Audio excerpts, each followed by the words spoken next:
Bismillahirrahmanirrahim. Selamat pagi anak-anak. Selamat bertemu lagi bersama Bu Uki di kelas 5. Alhamdulillah kalian sekarang sudah kelas 5 ya, tahun ajaran 2021-2022. Nah, Ananda Soleh dan Soleha di kelas 5 ini semester 1, tema yang akan kita pelajari adalah organ gerak hewan dan manusia.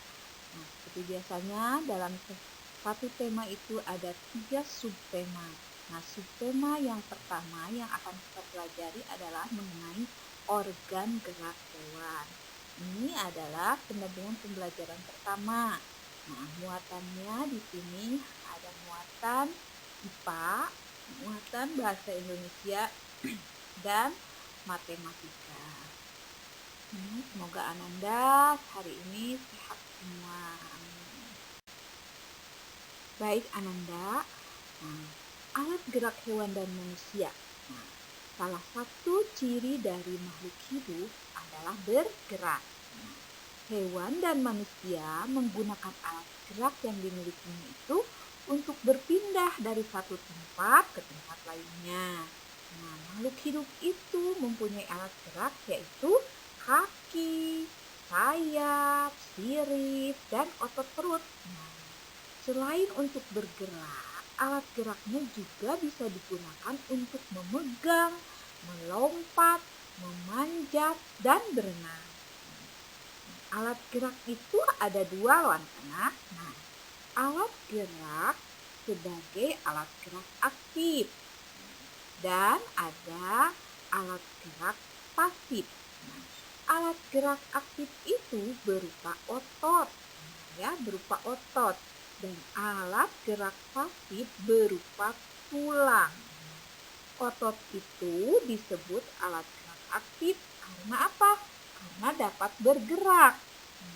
Sementara tulang disebut alat gerak pasif karena tanpa gerakan otot, tulang tidak dapat melakukan gerakan. Jadi otot dan tulang itu bekerja sama ya saat hewan atau manusia melakukan gerakan.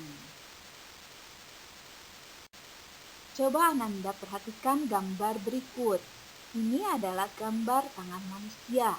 Nah, yang satu gambarnya yang lurus, yang satunya digerakkan ya, membentuk otot. Nah, lihat, di situ ada penjelasannya. Ada yang namanya otot bisep, ada tulang pengumpil, ada tulang hata, tulang lengan atas, otot trisep ya. Nah, lihat gambarnya itu tidak sama ya. Nah, yang satu lurus, yang satu dilengkungkan. Nah, yang pertama ini membentuk otot ya. Ini adalah otot bisep. Terlihat. Nah, ini otot bisep, yang ini otot trisep.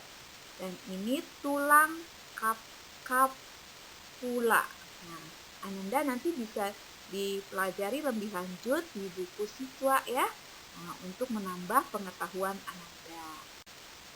Nah, Ananda coba perhatikan gambar yang ada pada PowerPoint ini. Hewan apakah ini? Hewan ini sedang melakukan gerakan. Coba lihat. Menurut Ananda, alat gerak apa yang dimiliki hewan di samping? Nah, kemudian, apa kegunaan alat gerak yang digunakan hewan tersebut? Silakan Ananda jawab ya. Baik Ananda, selanjutnya kita akan mempelajari muatan bahasa Indonesia. Nah, pada muatan bahasa Indonesia ini kita akan mempelajari mengenai pengertian ide pokok. Nah, waktu di kelas 4, Ananda juga pernah mempelajari mengenai paragraf, ide pokok ya, kalimat utama. Nah, sekarang di kelas 5 diulang kembali ya. Masih ingat tentunya dengan materi ini? Nah, Ananda, ide pokok bisa disebut juga sebagai kalimat utama, pokok pikiran, atau gagasan utama.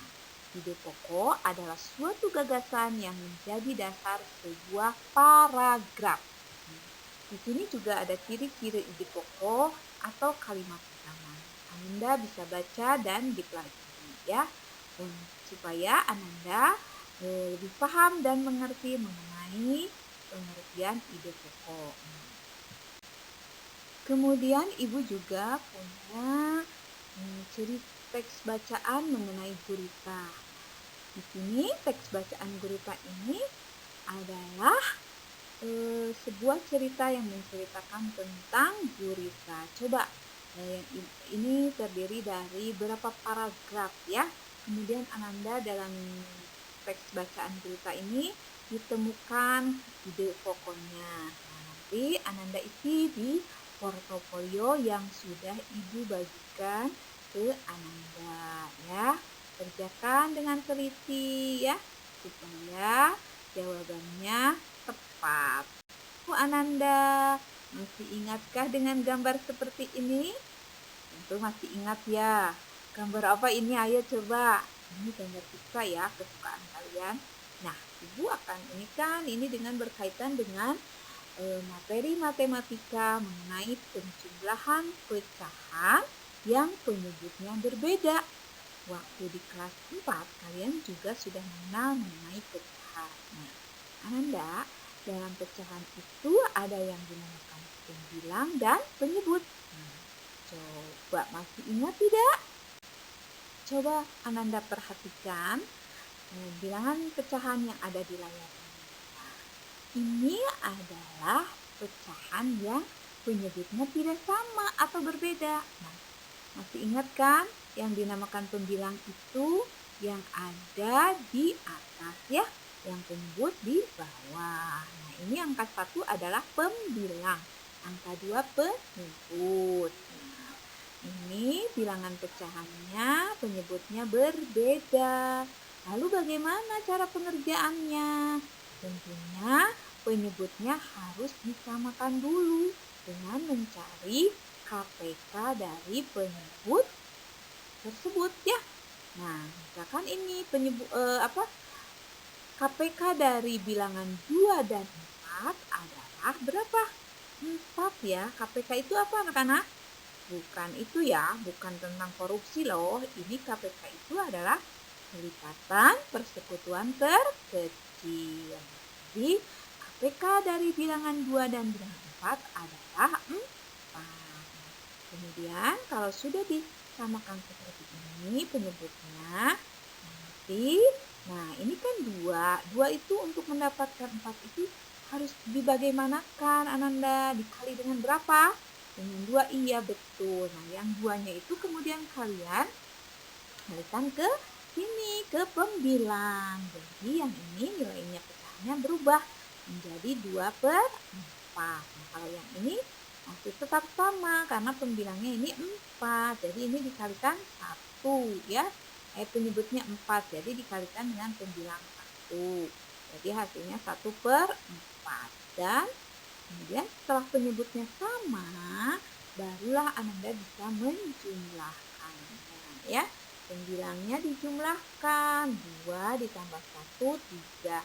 Penyebutnya tetap sama ya. Demikian. Nah, Ananda, selanjutnya Ibu punya soal loh.